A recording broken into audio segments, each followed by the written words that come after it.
ওয়াযাহাকাল বাতিল ইন্নাল বাতিলা কানা যাহুকা।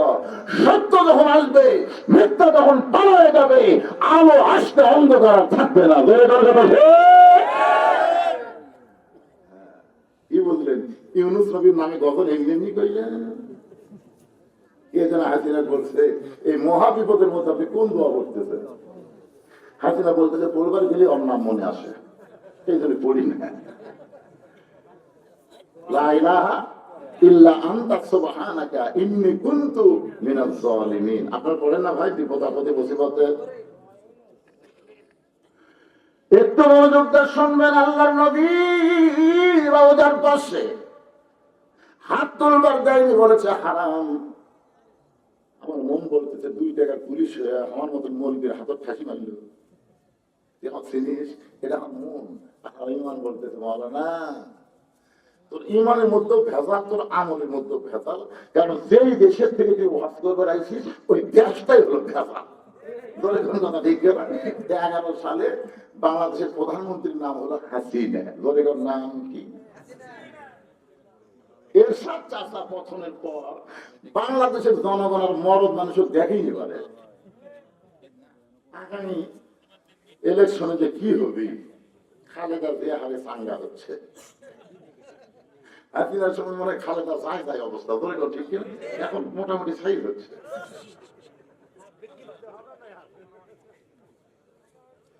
আপনারা একটা সিদ্ধান্ত নেন, মা তারাক্তু বাদি আলা উম্মতি ফিতনাতুন আদাররা রাজুলুন মিনান নিসাই রাওয়াহুল বুখারী কিতাবুল ফিতান। আল্লাহ রাসূল বলেছেন আমার পরে আমার উম্মতের জন্য সবচেয়ে বড় বিপদ হলো পুরুষ মানুষের জন্য নারী নেত্রী হওয়া। নারী নেত্রী হওয়ার পরে ইন্না লিল্লাহি কোনদিন পড়ছে? এই যে আগামী আর কোন নারীকে বাংলাদেশের নেত্রী আমরা দেখতে চাই না। পুরুষ মানুষ হবে বাংলাদেশের নেতা।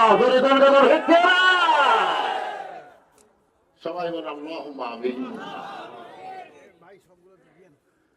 একটু মনোযোগ দিয়ে শোনেন।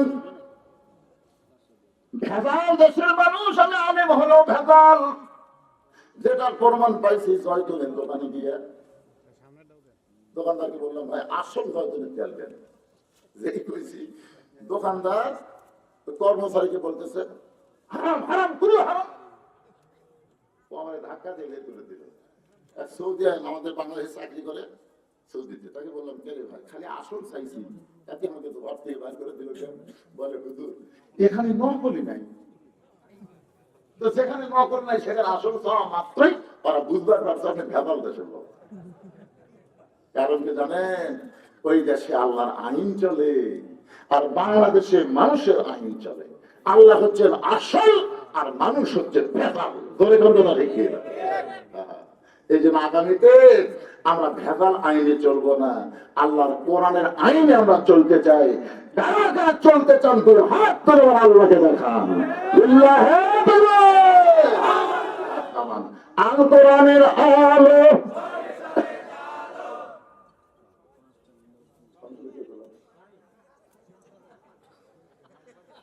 হাসিনা নাই তো?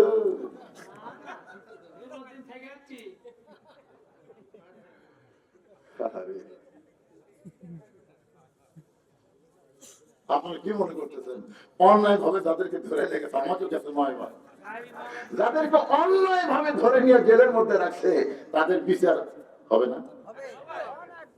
তারা কিন্তু বাংলাদেশের ভুয়া কোর্ট কাছারিতে বিচার দেয়নি, আসল জায়গার বিচার। কোন জায়গায়? আসল জায়গায় বিচার কেমন একটা দৃষ্টান্ত শোনেন। গভীর রাত্রে হযরত ওমর মদিনার অলিগলি ঘুরতে গিয়ে হঠাৎ হযরত ওমর দেখতে পায় মদিনার মরুভূমির মধ্যে একটা তাঁবু টাঙ্গানো। ওমর ফারুক তাঁবুর নিকটে গিয়ে দেখে দুইটা বাচ্চা মা মা বলে কাঁদতেছে, আর মা বলতেছে গোস্ত সিদ্ধ হলেই তোমাদের খাবার দেব, একটু ধৈর্য ধরে, গোস্ত সিদ্ধ হলেই তোমাদের খাবার দেব। ওমর ফারুক চিন্তায় পড়ে গেলেন, দুম্বার গোস্ত হলে 8 ঘন্টা লাগবে, উটের গোস্ত হলে বড় জোর 1 ঘন্টা লাগবে। এত গভীর রাত হয়ে গেছে, এখন পর্যন্ত গোস্ত সিদ্ধ হয় না। এটা কেমন মা, এটা কেমন মা? লোকমা দিয়ে বললেন মা তোমার কলিজায় কি তোমার সন্তানের দয়া নাই? দুইটা সন্তান ক্ষুধার জ্বালায় কান্দে, আর এখন পর্যন্ত তোমার গোস্ত সিদ্ধ হয় না। এত রাত ধরে গোস্ত সিদ্ধ না হওয়ার কারণ কি? মেয়েটা বলে, পথিক, আমার বাড়ি হলো ইয়ামিন দেশে। আমি শুনতে পাইলাম মদিনার খলিফা হযরত ওমর অত্যন্ত ভালো মানুষ। এই ভালো মানুষ ওমরের কাছে আমার দুইটা এতিম বাচ্চাকে নিয়ে আইছিলাম। গতকাল বিকাল বেলা এত মানুষের ভিড়, আমি ভিড় ছেলে ওমরের কাছে যাবার পারি নাই। আজকে রাতটা কোনো মতে কাটায় দিয়া আগামীকাল সকালবেলা ওমরের দরবারে যাব।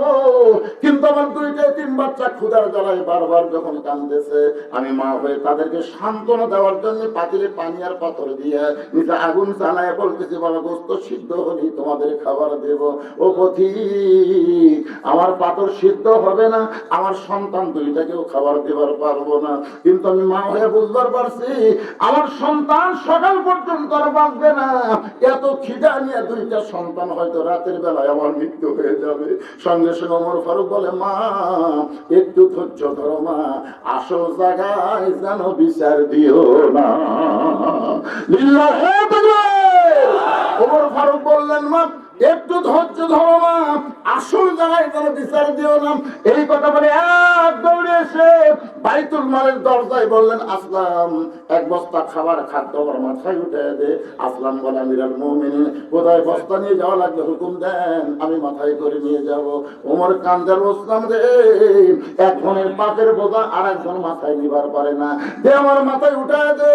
অবুলিল আমরি মিনকুমকে বিশ্বাস করে তারপর আসলাম ওমর ফারুকের মাথায় যখন খাবার বস্তা উঠে দেয়, ওমর ফারুক এত জোরে দৌড়ানো শুরু করেছে। আসলাম বলে, আমিরুল মুমিনিন একটা বস্তা মাথায় নিয়ে যদি আপনি এইভাবে দৌড়ান তাহলে আপনি পড়ে গিয়ে আপনার কষ্ট হবে। ওমর কান্দে, আসলাম রে, আসল জায়গায় বিচার দেওয়ার আগে আমি ওমর যদি বুঝবার না পারি, এই ওমরকে আল্লাহ জাহান্নামের আগুনে পোড়ায় মারবে। এক দৌড়ে মেয়েটা তাবুর কাছে গিয়ে বললেন, মা রুটি হালুয়া তৈরি করো। রুটি হালুয়া তৈরি করে যখন মা ওমর ফারুকের হাতে দেয়, ওমর ফারুক দুইটা বাচ্চাকে উরাতের উপরে নিয়ে রুটি হালুয়া ছিঁড়ে ছিঁড়ে যখন মুখে দেয়, ওমরের চোখটা দর দর করে পানি পড়তেছে। দুইটা বাচ্চা বলে, কে গো আপনি? আমরা এতিম, আমাদের বাবা নাই, কিন্তু আজকে বাবার দরদ দিয়ে আপনি আমাদের আদর করতেছেন। সঙ্গে সঙ্গে ওমর ফারুক বলে, আল্লাহ এই অধমকে জাহান্নামের আগুন থেকে তুমি বাঁচায় দাও। মেয়েটা বলে, পথিক রে, আমি ভালো মানুষের গল্প শুনেছি, কিন্তু মানুষ এত ভালো হয় আজকে নিজের চোখে দেখলাম। তুমি জাহান্নামের আগুন থেকে মুক্ত কেন চাও?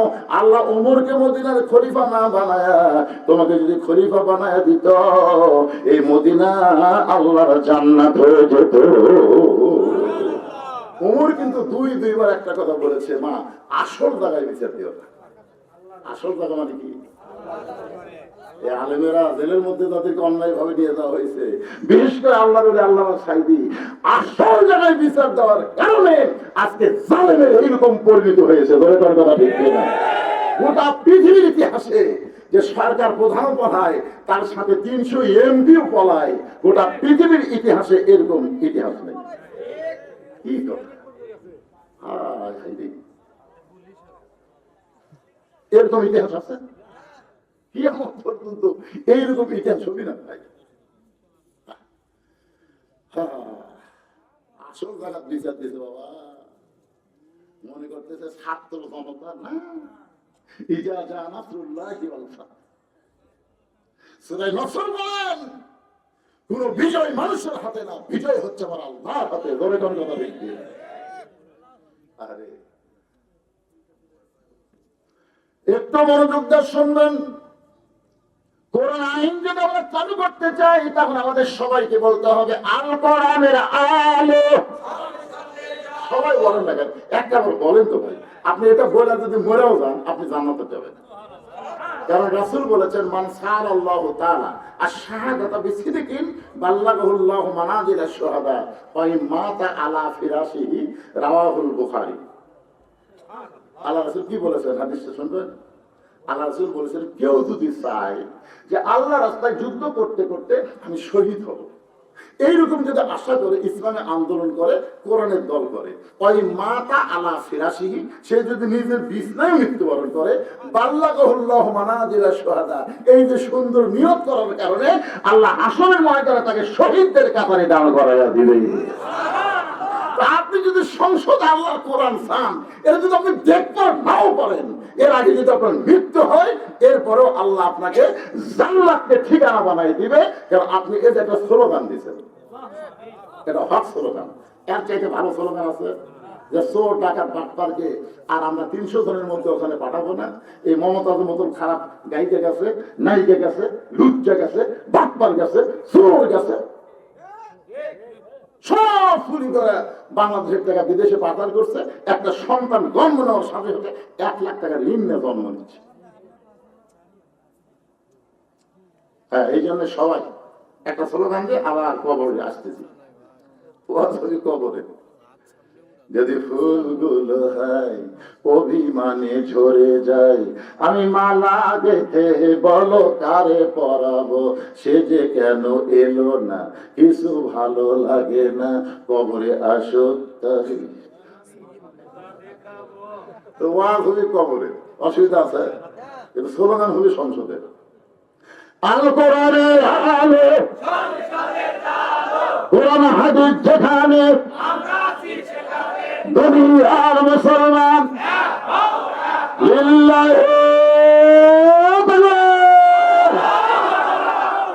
আলহামদুলিল্লাহ। কোরআনের আলোচনা করবো। আওয়ামী লীগ, বিএনপি আর জামাত আছে, আমরা সব মুসলমান কোরআনের দল, ধরে কোন ঠিক কিনা?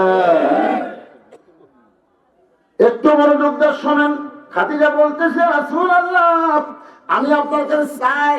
এই কথা শুনে আপনি 3 বার নাউযুবিল্লাহ বললেন, কিন্তু আমি আপনার কাছে যা চাবো তা যদি আল্লাহর না থাকে, তাহলে আল্লাহ কেমনে দিবে? নবী চুন করছে কে? খাদিজা আমার কাছে কি চাবে যেটা আল্লাহর নাই? আমরা সবাই জানি সবকিছুর মালিক কে? আল্লাহর নাই। রাসূল বলতে, খাদিজা আপনি একজন 1 নম্বর ইমানদার। সর্বপ্রথম নবীর হাতে যিনি কলেমা পড়ে মুসলমান হয়েছে তার নাম কি? হ্যাঁ, আরে মহিলা না, সর্বপ্রথম খাদিজা, তারপরে আবু বকর, তারপরে আলী। এটা ইতিহাসবিদ লিখছে। পুরুষের মধ্যে আবু বকর, মহিলাদের মধ্যে খাদিজা, আর বাচ্চাদের মধ্যে আলী। কিন্তু প্রথম খাদিজা, তারপর আবু বকর, তারপর আলী। আমার কথা কি বুঝলেন? এটা আপনার লিখবার গেলে কি, সর্বোত্তম খাদিজা, মহিলাদের মধ্যে সর্বোত্তম পুরুষ আবু বকর, সর্বোত্তম বাচ্চা আলী। কারণ খাদিজা যখন ঈমান গ্রহণ করছে তখন খাদিজার বয়স ছিল 55 বছর। কয় বছর? আর আবু বকর রাদিয়াল্লাহু যখন ঈমান গ্রহণ করছে তখন তার বয়স ছিল 37 বছর। আর হযরত আলী যখন ঈমান গ্রহণ করছে তখন তার বয়স ছিল 7 বছর 9 মাস।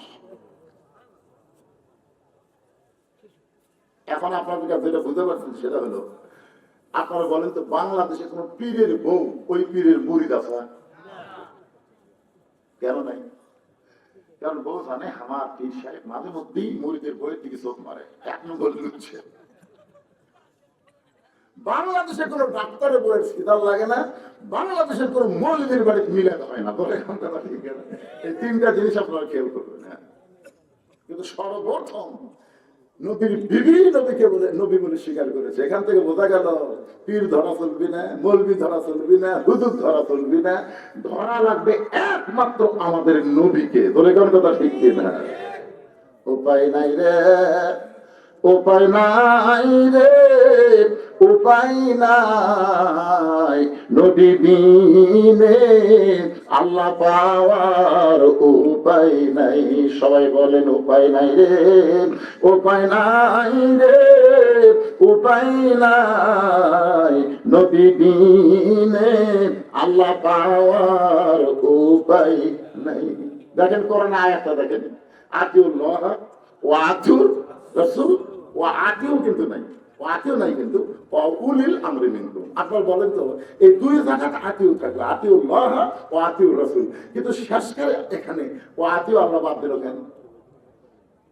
এখানে আল্লাহ কেন বললেন ওয়া উলিল আমরি মিনকুম? নিঃসন্দেহে আল্লাহর হুকুম মানছে গেলে নিঃসন্দেহে নবীকেই শুধু গ্রহণ করা যাবে, নবী ছাড়া অন্য কাউকে নিঃসন্দেহে গ্রহণ করার উপায়। এই জন্য আল্লাহ বললেন উলিল আমরি মিনকুম। আমরা উলিল আমরকে মানবো কতক্ষণ? উলিল আমর নবীর তরিকার মধ্যে থাকবে ততক্ষণ। তরিকার কথা ঠিক কিনা? নবীর তরিকা বাদ দিয়ে নিজে একটা তরিকা বানালো কাদরিয়া, নিজে একটা তরিকা বানালো চিশতিয়া, নিজে একটা তরিকা বানালো মুজাদ্দিদিয়া, নিজে একটা তরিকা বানানো নকশবন্দিয়া। তার মানে বোঝা গেল নবীর তরিকা বাদ দিয়ে নিজে কেউ যদি তরিকা বানায় ওই তরিকা মানা যাবে না। কেবলমাত্র আল্লাহর হুকুম নবীর তরিকা মোতাবেক আমাদের চলা লাগবে। ধরে কোন ঠিক কি না? আমার কথাকে বুঝবার পারছেন? আমরা ইমাম মানবো, ইমাম আপনি মানবেন না? একটু যেহেতু বেহাদাল ইমাম কখন মানবেন না? কতক্ষণ? নামাজ নয়, ইমাম যদি নামাজের 4 রাকাতের মধ্যে 3 রাকাত বসে মানবেন? মানবেন? টাইটেল ওয়াজ দাওরা ফাস এতদিন 4 রাকাত পড়াছে, আজকে 3 রাকাত বসেছে, আমরা বসে থাকি রে। তার মানে বোঝা গেল ইমাম মানবো ততক্ষণ নবীর তরিকার উপর আছে যতক্ষণ। দরকার কথা ঠিক না? নেতা মানবো ততক্ষণ নবীর তরিকা মোতাবেক নেতা আছে যতক্ষণ। পীর মারবো ততক্ষণ নবীর তরিকা মোতাবেক পীর সাহেব আছে যতক্ষণ। দরকার কথা ঠিক না? আমার কথা কি বুঝতে পারলেন? চিন্তা করছেন? ওমর ফারুক কেবল খুতবা দিচ্ছে, বাংলাদেশের মতন 96টা দেশের খলিফা, ইয়ার কিনা? বাংলাদেশের মতো কয়টা? 96টা দেশের খলিফা খুতবা দিচ্ছেন। খুতবা মানে ওয়াজ করতেছেন। মাঝখান থেকে এক সাহাবী দাঁড়িয়ে বলতেছে, আমিরুল মুমিনিন আপনার খুতবা আমরা শুনবো না। ওমর ফারুক বললেন, আমার অপরাধ কি? বলে আপনার অপরাধ হলো আমাদেরকে খাটো পাঞ্জাবি দিয়ে আপনি লম্বা জুব্বা গাও দিয়ে খুতবা দিচ্ছেন। আমাদেরকে খাটো দিবেন আর আপনি লম্বা জুব্বা করবেন। যতক্ষণ পর্যন্ত লম্বা জুব্বা কোথায় পেলেন এটা না বলা পর্যন্ত আপনার খুতবা শুনবো না। ওর চোখে পানি পড়তেছে আর মুখটা খালি মুচকি মুচকি হাসতেছে। চোখ দিয়ে পানি পড়তেছে আর মুখ